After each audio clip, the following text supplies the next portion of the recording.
દાહોદ જિલ્લાના ઝાલોદ અને લીંબડીમાં પણ સજ્જડ બંધ જોવા મળ્યું। ઝાલોદ તાલુકાના લીંબડી ગામે પણ ભારત બંધનું એલાનનો સમગ્ર આદિવાસી સમાજ તેમજ લીંબડીના નાના મોટા વેપારીઓ, અગ્રણીઓ અને ગ્રામજનો તમામ લોકોએ સાથ અને સહકાર સપોર્ટ આપીને લીંબડી તેમજ ઝાલોદ સજ્જડ બંધ રાખીને સમર્થન આપવામાં આવ્યું હતું, જે બદલ લીંબડી સમગ્ર ધંધાનો ખૂબ ખૂબ આભાર માનવામાં આવ્યો।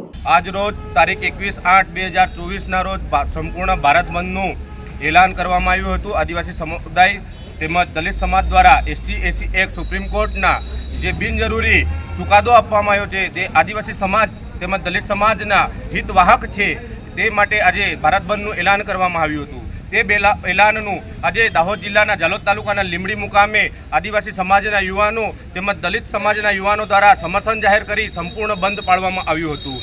અમારી સરકારની એ જ માંગ છે કે આદિવાસી સમાજ અને દલિત સમાજને કોઈ પણ ભાગલા ના પાડવામાં આવે, તેમજ અમારા જે કોટાની જે પદ્ધતિ દાખલ કરવી આવી છે તે અમને મંજૂર નથી અને કોઈ પણ બંધારણનો અમારા અધિકાર છીનવવામાં ના આવે એવી અમારી દરખાસ્ત છે। જોહાર, જય આદિવાસી।